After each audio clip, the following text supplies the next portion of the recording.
नमस्कार. पोलीस भरती व सर्व स्पर्धा परीक्षांसाठी महत्त्वाचे प्रश्न. तर आज आपण पाहणार आहोत चालू घडामोडीवरील महत्त्वाचे प्रश्न.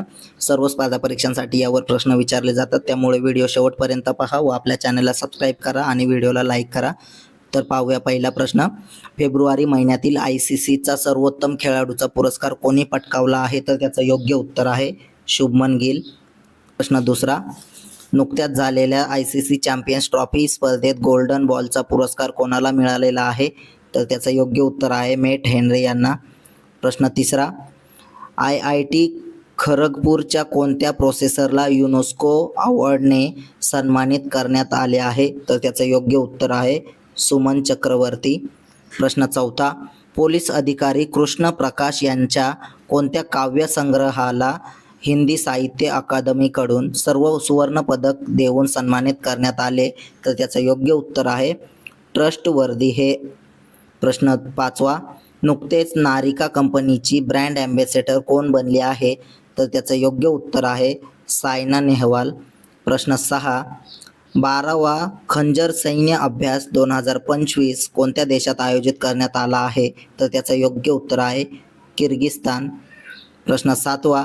आंतरराष्ट्रीय महिला न्यायाधीश दिन कधी साजरा करण्यात येतो? तर त्याचं योग्य उत्तर आहे 10 मार्च. प्रश्न आठवा. कविश्रेष्ठ कुसुमाग्रज स्मृती सन्मान कोणाला मिळाला आहे? तर त्याचं योग्य उत्तर आहे डॉक्टर अरुणा ढेरे यांना. प्रश्न नववा. नुकतेच कोणत्या राज्य सरकारने रुपयाचे चिन्ह बदलून तमिळ अक्षर वापरण्याचा निर्णय घेतला आहे?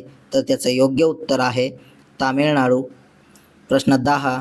महाराष्ट्र राज्य शासनाच्या वतीने कोणत्या ठिकाणी मराठा शौर्य स्मारक उभारण्यात येणार आहे? तर त्याचं योग्य उत्तर आहे पानिपत. प्रश्न 11. भारतात पहिल्यांदा वर्ल्ड पॅरा ग्रँड प्रिक्सचे आयोजन करण्यात आले आहे? तर त्याचं योग्य उत्तर आहे नवी दिल्ली येथे. प्रश्न 12. महाराष्ट्रातील कोणत्या ठिकाणचे विमानतळाला एअरड्रोम परवाना मिळाला आहे? तर त्याचं योग्य उत्तर आहे अमरावती. प्रश्न 13.